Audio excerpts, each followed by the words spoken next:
I'm Dana Silva, 32, and I worked my way from community college to becoming a lead trauma surgeon. For years, I supported my Aunt Karen, watched her kids, ran her errands, stayed loyal even when she mocked my choices. But when she publicly humiliated me at her birthday party and later asked me to hide my job from her friends, I drew a line that changed everything. Ever been dismissed or disrespected by someone you always showed up for? Drop your story in the comments, you're not alone. Before I dive in, let me know where you're watching from. And if you've ever had to walk away to protect your peace, hit like and subscribe for more true stories about boundaries, betrayal, and standing tall. What happened next, you won't believe. My name is Dana, and if you'd asked me 10 years ago who I looked up to most in my family, I would have said my Aunt Karen without hesitation. She was the kind of woman people noticed. Always impeccably dressed, always the one organizing the big family gatherings, always at the center of attention. She had the kind of life that looked effortless, brick colonial in a quiet suburb, matching SUVs in the driveway, 2 kids who wore monogrammed everything, and a husband who made enough money that she didn't need to work. Compared to the life my mom and I lived, it was hard not to be dazzled. I grew up with a single mom who worked nights at the hospital and cleaned houses on weekends. Money was tight, opportunities even tighter. Aunt Karen stepped in early on, offering to take me for weekends and summers to give your mom a break, as she put it. I was 6 the first time I stayed in her guest room. I remember the sheets smelled like lavender and the floor didn't creak when I walked across it. I felt like I was in a hotel. She had 2 kids, Megan and Drew, who were younger than me and lived in a world I didn't understand. Summer camps, private tutors, ballet, and tennis lessons. They were nice enough, but there was always an unspoken understanding that I wasn't quite like them. I didn't bring the right snacks in my bag. My clothes were from Target, not the boutique shops Karen liked. But still, I said thank you every time I visited. I made my bed every morning. I tried to be helpful. Karen liked that. She praised me often for being low maintenance and a helper, which I took as compliments. I didn't realize until much later that it meant I didn't make demands. I didn't cost her anything. By the time I was 13, I was babysitting Megan and Drew regularly. Karen would leave a $20 bill and a detailed schedule on the kitchen counter, music lessons, bath time, what snacks were okay and what weren't. I followed every instruction to the letter. When I was 15, she had me house sit while they went to Italy for spring break. She called me a godsend and gave me a tote bag from the Rome airport as a thank you gift. I still used it for school books 2 years later. It wasn't that I didn't appreciate her. I did. She made me feel like I was part of something more stable than my day-to-day life. My mom and I shared a 1-bedroom apartment until I was 16. Karen's house had 4 bathrooms. Her fridge always had fresh orange juice, not the frozen kind we kept in cans. I envied her, sure, but more than that, I wanted her to be proud of me. I wanted to prove I could belong in her world, even if I didn't start there. High school was hard, but I kept my head down. I worked part-time at the library after school, joined the science club, volunteered at the animal shelter on weekends. My goal was clear. I wanted to become a doctor. Medicine had fascinated me since I was a kid, probably because I spent so much time in hospitals waiting for my mom's shifts to end. I applied to a dozen colleges, but I knew before the envelopes arrived that community college was my most realistic option. My mom couldn't help financially, and I didn't want to start my adult life buried in debt. When I told Aunt Karen my plan, she was polite about it. Community college is a cute stepping stone, she said over brunch, stirring her mimosa. And who knows, maybe you'll meet a nice boy there who can take care of you. She laughed, and I smiled like it was funny. I told myself she didn't mean it the way it sounded. That summer, I still watched her kids while they went to Hilton Head. I still picked up her dry cleaning when she texted me during my lunch break. I even helped her with a slide deck for the PTA when she couldn't figure out the software. She joked that I was her little tech whiz and told her friends, she's the brains of the family, with a wink. But when I mentioned I was planning to apply to a competitive nursing transfer program after community college, she looked surprised. "Oh, you're actually going to keep going with this?" she asked, like the idea of me becoming a doctor was a quirky phase I'd grow out of. That's ambitious. Still, I did what I'd always done. I stayed quiet, nodded, smiled. Karen had done a lot for me. I didn't want to sound ungrateful. Even when she made digs about how Megan was already researching Ivy League schools or how Drew's piano teacher said he had gifted hands, I told myself she didn't mean to hurt me. That was just Corinne's way. I got through my first year of community college with a 4 GPA and letters of recommendation from both my bio and chemistry professors. I spent my second year applying to programs across the state, targeting the ones with strong pre-med tracks and competitive transfer scholarships. My acceptance to the Northridge University School of Nursing came with a full ride and the chance to work in a student research lab. I told Corinne at Easter dinner. "That's great," she said, reaching for the salt. "I mean, it's not like med school, but still." I didn't correct her. I didn't tell her that the nursing program was a stepping stone to the direct entry MD route I'd been working toward. I didn't explain that Northridge's program had a higher med school acceptance rate than some Ivy Leagues. I just nodded. She handed me a plate of ham and said, "At least now you'll have something to fall back on if you ever want to start a family." I kept showing up. Holidays, birthdays, graduations. Megan and Drew started referring to me as Cousin Dana from the practical college, and I laughed along. I helped Megan with her SAT essays. I proofread Drew's college applications. Corinne asked me to talk to Megan about choosing a sensible major and avoiding student debt. I did. I never charged her for anything. Not my time, not my labor, not my advice. I never told her how much I had on my plate between clinical rotations, research hours, and night shifts at the campus clinic. When her husband, my Uncle Todd, needed help figuring out a new medical portal after his minor surgery, she asked me to explain it to him. "You're basically a doctor, right?" she joked. "Close enough." I didn't remind her of the time she laughed at the idea of me going into medicine. I just walked him through the portal, printed out his prescription schedule, and reminded him to stay hydrated. Because for better or worse, Corinne had always been family. And I still believed, deep down, that family meant something, even if I was the one always giving and she was the one always taking. By the time Megan started her freshman year at Greenfield University, everything shifted. Corinne had always been image conscious, but now it became her full-time personality. Her daughter had gotten into a private liberal arts school with a $60,000 tuition tag and a historic campus full of ivy-covered buildings. Corinne told everyone it was Megan's first real step into elite spaces. She said it like we were talking about royalty. She stopped asking about my program completely. Not even a polite, "How are your classes going?" At Thanksgiving that year, she introduced me to one of her husband's colleagues as Dana. She took the scenic route through college, but she's figuring it out. Then she laughed and moved on like she hadn't just reduced my years of work into a punchline.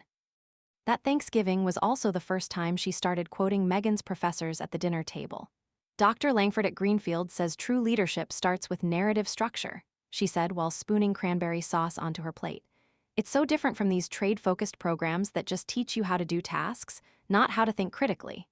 She didn't look at me when she said it, but she didn't have to. Everyone at the table knew exactly who that comment was aimed at. At first, I brushed it off. I told myself she was just excited.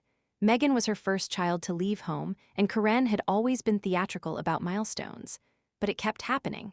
Every holiday, every phone call, every interaction turned into a subtle reminder that Megan was on a higher path, and I was simply doing what worked for me. Her tone made it sound like I'd settled, like I was one small step above a dropout. When Megan came home for winter break, Corinne hosted a dinner for some of her new friends from the country club. I helped set the table like I always did. Corinne handed me a stack of plates without meeting my eye and said, "Just use the white ones. That's more neutral.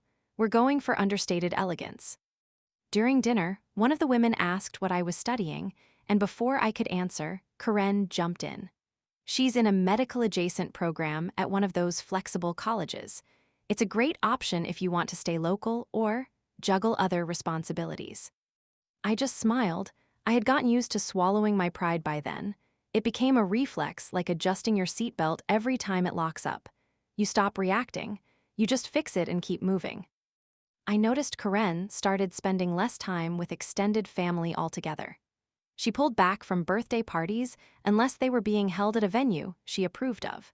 She used to bring her famous lemon bars to every baby shower and graduation, but now she only showed up if the guest list included someone from her tennis league or charity board. The last time I saw her at a casual family event, she stayed for 15 minutes, declined a paper plate of food, and left with the excuse that she had an early meeting with Megan's academic advisor. It was hard to miss the contrast. When I got accepted into my clinical internship at one of the best hospitals in the state, I emailed her the news with a quick note. Just wanted to share, I'll be doing my rotations at St. Jude's this year. It's a big step toward my MD. She never replied. No text, no call, nothing. A week later, she tagged me in a comment under a photo of Megan standing in front of a campus statue. The caption read, "Proud of my Greenfield girl. True learning is a gift, not just job training." I remember staring at that line for a long time, trying to figure out if she even realized what she was implying. But of course she did. Karen didn't say things by accident. She wasn't just changing her social circle, she was changing the way she talked about family altogether. When Megan started dating a law student whose parents were both surgeons, Karen went into overdrive. "It's amazing how well they complement each other," she told me during a brief call I didn't initiate. "His family has that legacy mindset, not just aiming for stability, but true excellence.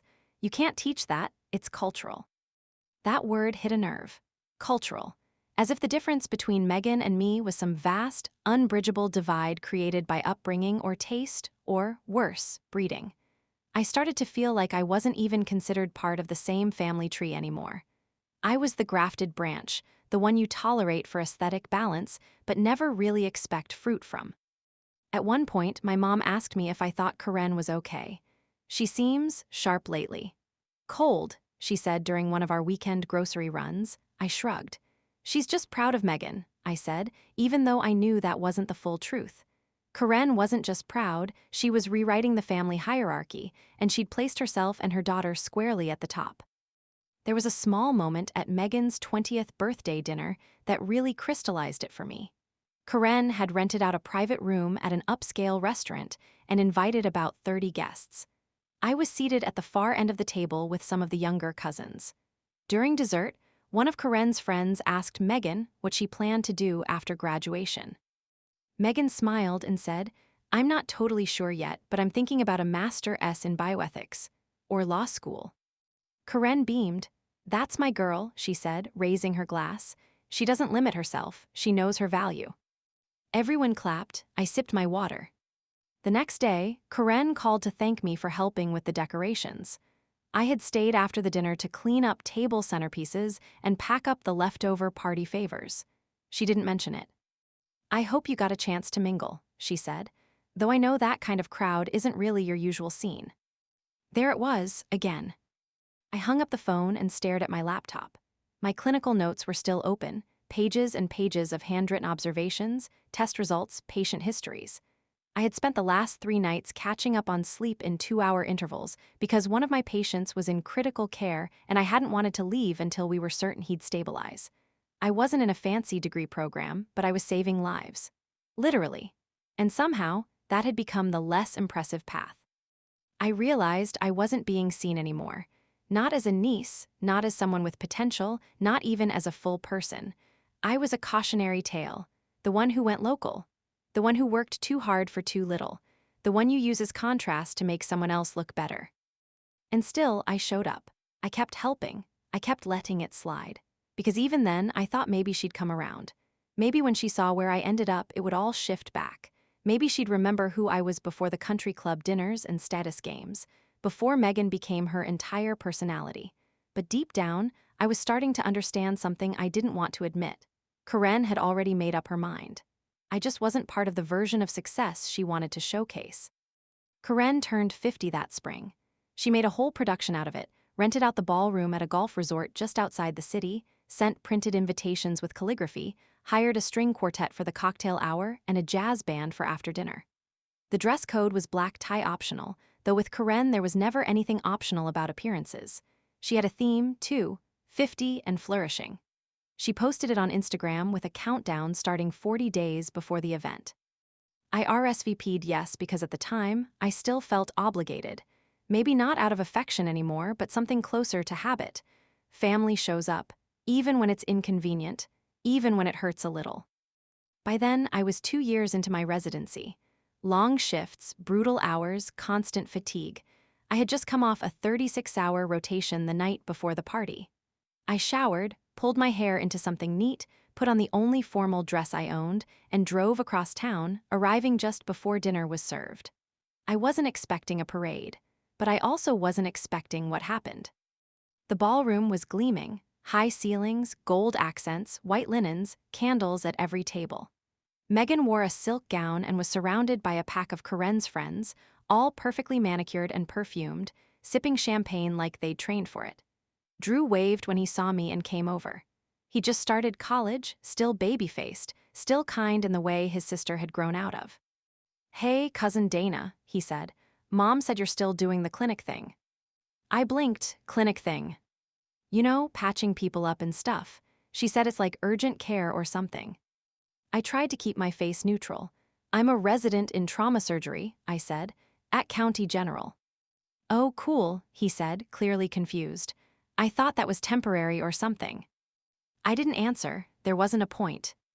Dinner was served shortly after. I was seated near the back, in a corner with some distant cousins I barely knew.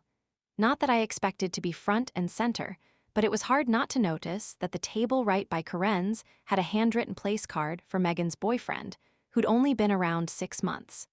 Someone had also made sure to seat the dean of Greenfield University's poli-sci department close enough to be visible in every photo. Halfway through dessert, Corinne tapped her glass with a spoon and stood. The band quieted.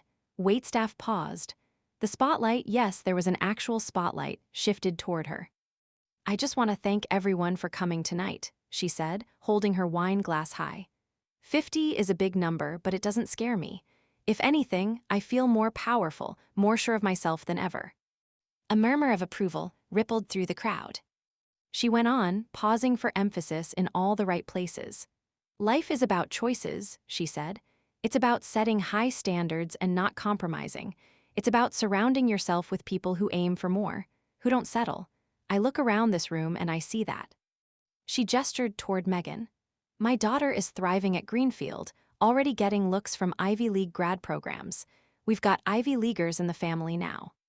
She said it like a trophy, a conquest. Then she looked straight at me. I didn't move, I didn't blink, but something inside me curled back like a fist clenching. People clapped, I didn't. Later that night, when most of the older guests had left and the band had switched to a jazz-pop fusion set, Corinne found me by the dessert table. I was sipping water, still in my heels, still pretending the whole evening hadn't made my skin itch. "Thanks for coming," she said. Her voice was sugary but tight. "Of course," I said. She glanced over her shoulder, then leaned in slightly. "Do me a favor. If you're talking to anyone tonight, maybe don't mention the hospital stuff. It's just complicated." "Complicated how?" I asked. Corinne exhaled like she'd been caught.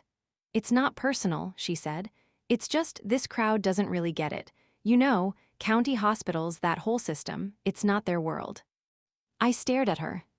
She fidgeted with her necklace. "You're doing good work, obviously. I'm proud of you. I just don't want people misunderstanding." "What exactly do you think they'd misunderstand?" I asked, keeping my voice low. She didn't answer, just gave me a tight smile and walked off. That was it, the last thread snapped. I stood there for a long time, watching the party move on without me. Corinne laughing loudly in the center of a group of women who all looked like they'd just stepped out of a lifestyle blog.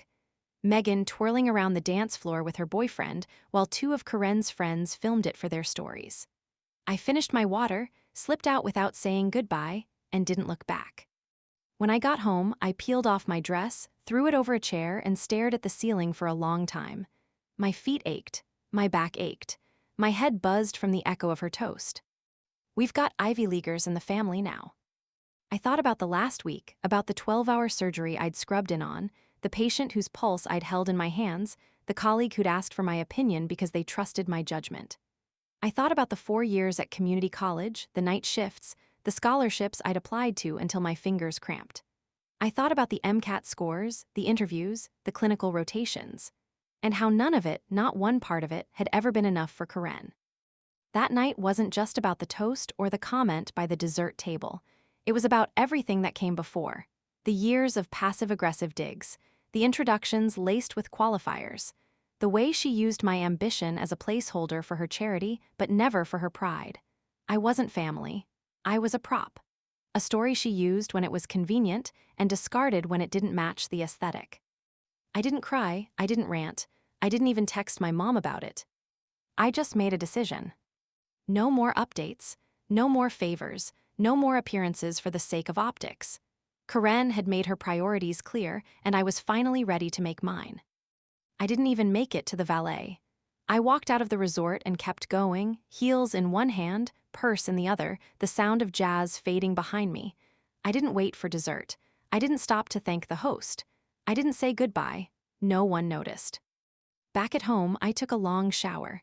I didn't cry, but I stood under the water for a long time, trying to wash off the feeling that I'd been humiliated in public. Not in a loud or dramatic way, Karen never operated like that. Her insults were tidy, clean cuts, but they still bled. I didn't tell anyone about it for a few days. I buried myself in work. The residency program had no patience for personal drama, and honestly, neither did I. The ER doesn't pause for your feelings. You patch the wound, stabilize the vitals, move to the next case. You learn to compartmentalize fast, or you don't last. A week passed before I mentioned anything. I was visiting my mom for Sunday lunch, something we still tried to do every couple of weeks when our schedules allowed. She was stirring soup when I said it. I'm done with Karen. She didn't ask me why. She didn't say I was overreacting or that I should be the bigger person. She just nodded once and said, "Took you long enough." That was the part that hit me harder than I expected. Not the lack of surprise, but the fact that my mom had seen it all along. She just never said it. I guess when you work 2 jobs and spend your life balancing everyone else's mess, you stop picking fights you know won't change anything. I sat down at the kitchen table and started listing it out, not to her, just to myself. All the times I'd watched Karen's kids for free while she went on vacation. The late-night calls to help her figure out her Wi-Fi. The grocery runs, the airport pickups, the time I spent organizing her digital files when she decided she wanted to go paperless. None of it ever felt like a burden at the time. I did it because she was family, and because I believed that loyalty meant showing up even when it wasn't convenient. But once I really sat with it, the pattern became impossible to ignore. I'd been the dependable niece, the helper, the filler, the one who didn't need much so didn't get much. And every time I achieved something, she found a way to downplay it. When I got my associate's degree, that's a great stepping stone. When I got into med school, it's amazing what community colleges can lead to these days. When I started my residency, hospitals always need good support staff. She never saw me clearly, or maybe she did and just didn't want to acknowledge it. I started going through old texts, not because I wanted to wallow, but because I needed clarity. There was one from 2 years back that stood out. I'd sent her a photo of my white coat ceremony, me smiling, finally in that long white coat after years of grinding through prerequisites and entrance exams. She had replied, "So proud of you. Megan says lab coats are trending again, lol." That was the moment, in hindsight, when I should have known. There's a certain kind of betrayal that doesn't come with yelling or doors slamming. It's quieter. A slow erosion of respect until one day you realize you've been standing on sand, not concrete. Karen didn't destroy our relationship in one night, she chipped away at it for years. That birthday party was just the final crack. I stopped returning her calls. She didn't notice right away. We weren't in regular contact to begin with. It was usually a text here or there, questions about medical articles she didn't understand, or requests for advice about whatever minor ailment she was worried about that week. When she did eventually text to thank me for coming to the party, I left it on read. 2 weeks passed, then she left a voicemail. "Hey, just checking in, haven't heard from you, hope you're okay. Megan's internship got extended, which is such great news. Call me when you get a minute." I didn't call her back. My mom never pushed me to reconcile. I think she understood better than anyone what it meant to outgrow the role someone else put you in. She'd done it herself in quieter ways, leaving her marriage when it became clear he wasn't going to change, taking cleaning jobs on top of nursing shifts because she refused to rely on anyone. We didn't talk about it openly, but I could feel her approval in the way she didn't question my silence. At work, I threw myself into cases. Trauma doesn't wait. The patients kept coming: car accidents, strokes, gunshot wounds. I stayed late, picked up extra shifts, ate granola bars for dinner, and drank too much coffee. It was easier to focus on the tangible: blood pressure, heart rate, incision size. People respected me there. No one asked where I'd started. No one cared about my resume's path as long as I knew what I was doing. And I did. In quieter moments, I wondered if Karen even realized I was gone, or if I had always been so peripheral to her life that my absence didn't register. That thought hurt more than I expected. Not because I wanted her validation anymore, but because I hated that I'd wasted so much time chasing it. There was a part of me that had always believed if I just did enough, she'd see me, really see me, not as a placeholder, not as Megan's older cousin who settled for less, but as someone who made it on her own terms. The irony was that by the time I did, she couldn't bear to look. One night, about a month after the party, I got a text from Megan. "Hey, Mom said you're mad at her. She's kind of freaking out." I stared at the screen for a long time. I didn't respond. That weekend, I deleted the family group chat. I didn't announce anything. I didn't write a long message about boundaries or self-respect. I just removed myself. Quietly, fully, finally. It felt like pulling a splinter that had been under the skin for years. There was pain, but also relief. I had spent most of my life trying to prove myself to someone who was never going to give me what I needed. And now that I had nothing left to prove, I realized I didn't owe her anything at all. The first time I skipped a family event, it was Easter brunch. Karen had hosted it for years, always with the same spread: quiche, fruit salad, champagne in cut crystal flutes. She'd label place cards and send around a dress code like it was a charity gala. I did RSVP, I just didn't show up. No dramatic announcement, no email explaining my absence, I just let the day pass. I spent that Sunday in scrubs doing rounds. I checked vitals, wrote progress notes, and ate a protein bar in the supply closet. No one texted asking where I was, or if they did, I didn't see it. I had turned off notifications for that side of my life months earlier. After that, I made a quiet habit of not showing up. Mother's Day, 4th of July, Karen's annual fall chili cook-off, which in typical Karen fashion was catered. I started drawing my boundaries in silence. If she was going to be there, I wouldn't be. It wasn't about avoidance. It was about preservation. I had spent years giving her access to me without conditions. That was over now. She didn't seem to notice at first, or pretended not to. About 6 months after her birthday party, she sent me a photo of her remodeled kitchen, white cabinets, gold fixtures, a subway tile backsplash with a herringbone pattern. The message said, "Finally got the backsplash I wanted. Took forever to convince Todd it was worth it." I left it unread. Another 3 months passed, then a text on my birthday. "Hope it's a good one." No call, no card, just a line that could have been written to a distant coworker. I let that one go too. Some part of me had been bracing for confrontation, for a phone call or a guilt-tripping voicemail asking why I'd disappeared. But Karen was skilled at rewriting narratives. If I wasn't in the room, she could reshape the story however she wanted. Maybe I was just busy with work. Maybe I'd grown distant. Maybe I was always like this. Who knows what she told people? The next time I heard her voice, it wasn't through a text or a photo. It was through my mother's phone, held shakily in her hand while she whispered, "It's Karen." I was on a break in the staff lounge, drinking cold coffee and reviewing CT scans. I glanced at the screen, saw Karen's name flashing next to my mother's contact, and nearly didn't take it. "She's upset," my mom said quietly. "Todd collapsed. It sounds serious." I took the phone and stepped into the hallway.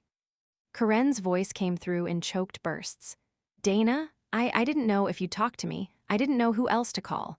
He was at a conference and they said he just dropped. They rushed him to county. Someone said the on-call is a Dr. Silva." "That's me," I said. She went silent for a moment. I could hear the sound of her breathing, uneven, panicked. "Oh," she said, "it's you." I didn't say anything. There was nothing to say. "Can you," her voice cracked, "can you help him, please?" I told her I'd check in with the ER team. I hung up before she could say more. Todd had been brought in less than an hour earlier. Sudden cardiac event, likely a congenital arrhythmia that had never been caught. He'd collapsed during a keynote session at a corporate leadership summit. A nurse had started CPR immediately. He was stabilized in the ambulance, but barely. When I reached the trauma bay, one of the residents was finishing a status report. "He's lucky he got here when he did," the attending said. "It's a mess in there, but we've got a shot." He looked at me. "You good to lead?" I nodded. We prepped for surgery fast. There wasn't time to dwell on the context. Todd was a patient. I was a surgeon. That was the entire story for the next 4 hours. The procedure was complex, long, precise, exhausting. By the time we closed him up, my arms ached from the tension. But he was alive, stable. I scrubbed out, changed into clean scrubs, and walked to the surgical waiting area. Karen was sitting alone, clutching her purse like it was the only thing holding her together. When she saw me, she stood up too fast and swayed. I didn't catch her. "He's okay," I said. "He made it through surgery." She let out a sob that folded her in half. Then she straightened, wiped her face, and whispered, "Thank you." I nodded. I didn't say "You're welcome." She looked at me for a long time like she didn't know who I was. Or maybe she was finally seeing it for the first time. I was still in scrubs, no makeup, hair pulled back, no mask to hide behind. Just me. "I didn't know who else to call," she said again, quieter this time. "I didn't think." "You didn't think I was someone worth knowing," I finished. She opened her mouth, closed it, then sat back down. I turned to leave. "Dana," she said, "I'm sorry." I paused, not because I believed it, but because I wanted to believe she meant it. That something in her had shifted. But I didn't respond. I walked away. Later that night, I sat in my apartment, lights off, phone on silent. I thought about the moment she heard my name. How quickly the power dynamic had flipped. How the version of me she had discarded was the same person she now depended on. There's no satisfaction in that. Not really. There's only the quiet realization that justice, when it comes, isn't loud. It's not a monologue or a dramatic confrontation. Sometimes, it's just showing up to do your job while the person who minimized you watches from a plastic waiting room chair, realizing they bet wrong. I had spent years trying to earn her respect. And in the end, all it took was doing what I was already doing, without her permission, without her applause. Just doing it anyway. The next morning, I walked into the hospital like any other shift, tired, hungry, mentally sorting through the next rotation. But something was different. Word had already spread. A couple of residents nodded to me in that way people do when they're not sure if they're allowed to say something out loud. My attending made a quiet comment during rounds, "Hell of a save yesterday." I nodded back. I didn't bring up that it was my uncle on the table. I didn't explain that his wife had once referred to my career as a phase. None of that mattered in the OR, and honestly, none of it mattered after. Karen didn't come back the next day. It was Megan who showed up in the morning, face drawn, voice quiet. She thanked me as if she were trying to balance what she'd heard with the version of me she thought she knew. I gave her the latest update, kept it professional, and stepped back. By day 3, Todd had stabilized enough to be moved out of ICU. He was conscious, responsive, asking questions. Karen finally returned, and this time when she saw me, she stood still for a long time. She didn't reach for me, didn't try to hug, just looked. "I didn't realize you were that kind of doctor," she said. I didn't flinch. I always was. She nodded, not slowly, not dramatically, just enough to acknowledge it. He stayed in the hospital another week. I wasn't on his case anymore, which was a relief. I kept my distance, handed off the chart updates to another attending, avoided the family floor when I could. I didn't do it to be petty. I just didn't want to be part of whatever Karen was working through. A few days after discharge, a floral arrangement showed up at the nurse's station with my name on it. Big, expensive, filled with the kind of flowers you only see in magazine centerpieces. The card was short. "Thank you, truly, Karen." I moved it to the staff lounge. The following week, an envelope appeared in my mailbox. It was thick, hand-addressed, no return label. I opened it in the break room, not expecting much. It was a letter, 4 pages, handwritten. She apologized for not seeing me, for minimizing my choices, for pretending she understood my world when she never really tried. She wrote about the night in the waiting room, how ashamed she felt seeing me walk out in scrubs, knowing her life was in my hands, how wrong she'd been about what mattered. She said she was proud of me now, that I was the kind of woman she wished she'd had the courage to be. I folded the letter, put it back in the envelope, and stuck it in a drawer. I didn't throw it away, but I didn't write back either. A week later, she texted, "Thinking of you, hope we can talk soon." I didn't answer. It wasn't about punishment. I wasn't angry, not in the way she probably expected. I was just done. Some relationships don't need a final argument, they don't need a dramatic closure scene, they just run out of road. I watched from the outside as her world started to recalibrate. Todd had to take a leave of absence from work. Megan postponed her semester abroad. The country club updates slowed down. The Facebook posts about wine tastings and home renovations disappeared. Karen wasn't hosting anymore. She was caring for someone now, and for the first time in her life, the optics didn't matter. I'd be lying if I said I didn't notice the shift in tone when my mom brought her up. "Karen's been quiet lately," she said one afternoon. "Doesn't have much to say in the group chat." I just nodded. Eventually, word made its way back to me that Karen had started mentioning me to her friends, not as the niece who took the scenic route, but as my niece, the trauma surgeon. She said it with weight now, like she was trying to retrofit pride into a narrative that had already unfolded without her. The thing is, I didn't need her version of the story anymore. I had my own, one that didn't begin and end with who approved of me. At the hospital, I kept showing up. New cases, new chaos, new patients who didn't care where I'd gone to school, only whether I could stop the bleeding. I was good at my job. No one asked how I got there. They only asked if I could do the work. That was enough. There's something strange about watching someone unravel from a distance. You don't root for it, exactly.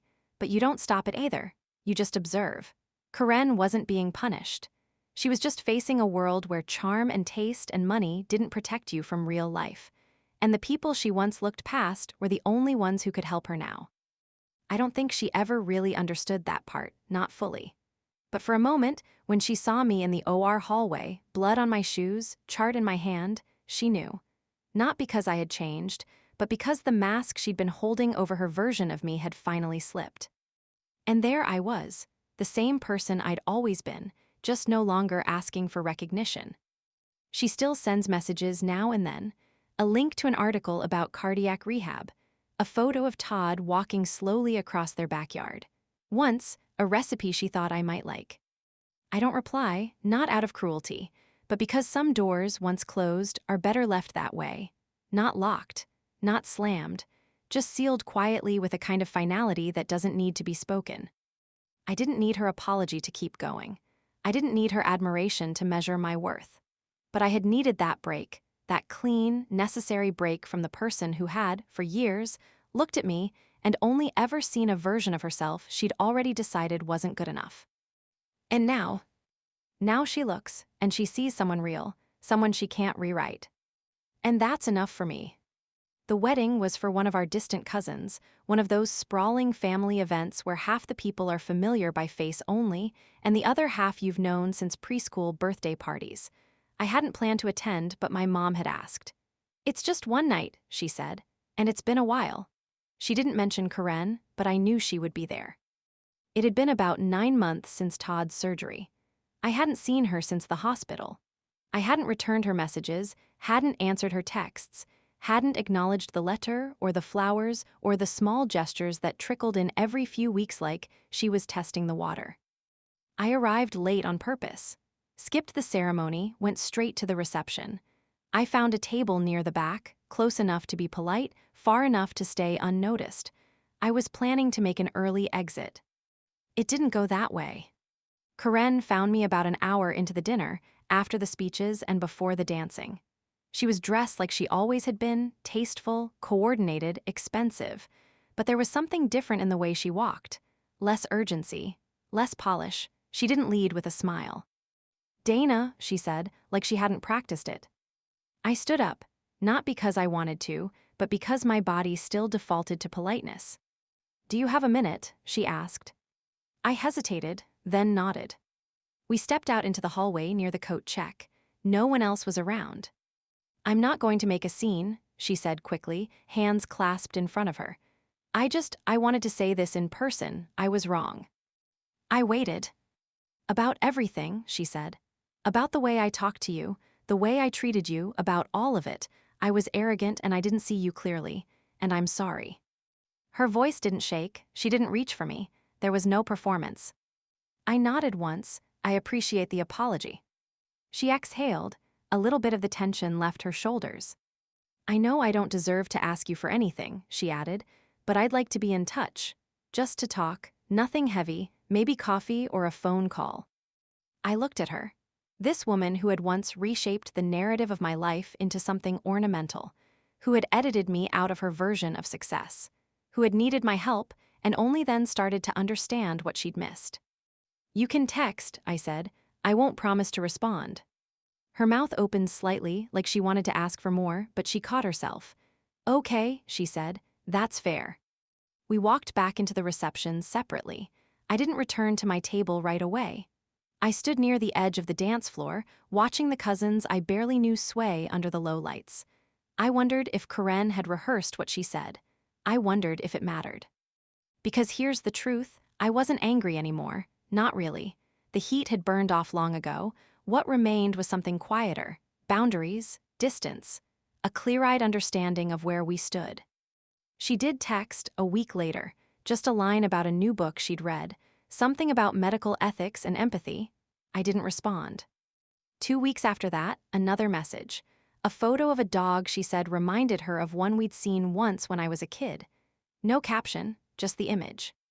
I stared at it for a while, then put my phone away. We're not close now, we probably won't be, but the balance has shifted. She knows I won't play the role anymore, the eager niece, the silent helper, the unthreatening background presence she could mold to fit whatever story she was telling. I don't let her in, but I don't shut her out completely either. That's the difference. It's not forgiveness, exactly. It's not trust, but it's a kind of coexistence, carefully managed with terms I set. And she respects that, or at least she hasn't pushed. When I see her now, at holidays or the occasional gathering, I don't flinch. I don't dread it. We say hello. We exchange pleasantries. She keeps her comments measured. She doesn't brag about Megan's latest internship or Todd's recovery regimen. She doesn't try to loop me into her anecdotes. She lets me be. It's not warmth, but it's peace. And for the first time in my adult life, I don't feel small around her. I don't feel like I'm auditioning for approval. I'm not waiting to be acknowledged. I'm just there, whole, independent, no longer filtered through her lens. That's the part I didn't expect. That standing in my own space wouldn't feel defiant. It would just feel normal, like arriving somewhere I should have been the entire time. So no, we're not rebuilding a relationship. Not really, but she's no longer in control of it. And that's enough. It's been 3 years. The pace at the hospital hasn't changed much. Still fast, still messy, still full of the kind of moments that don't give you time to second-guess anything. But my role has changed. I'm now a lead trauma surgeon. I oversee cases. I train residents. I teach med students how to think fast and move faster. I stay calm when someone's coding. I lead. Sometimes, I walk past the intern wing and catch a glimpse of someone hunched over a tablet, reviewing labs with that tight, anxious expression I know too well. If they ask for help, I make time. Especially the ones who don't look like they belong in the world we're told medicine is supposed to look like, polished, connected, handed down. Some of the best I've mentored started at community colleges. I know what it's like to begin on the edge of the room and work your way to the center, without anyone pulling out a chair. I keep my door open. I keep a framed copy of my medical license on the wall. It's not oversized or anything. Just there, plain and unadorned, above a certificate for completing a fellowship in surgical critical care. I didn't hang it to make a point.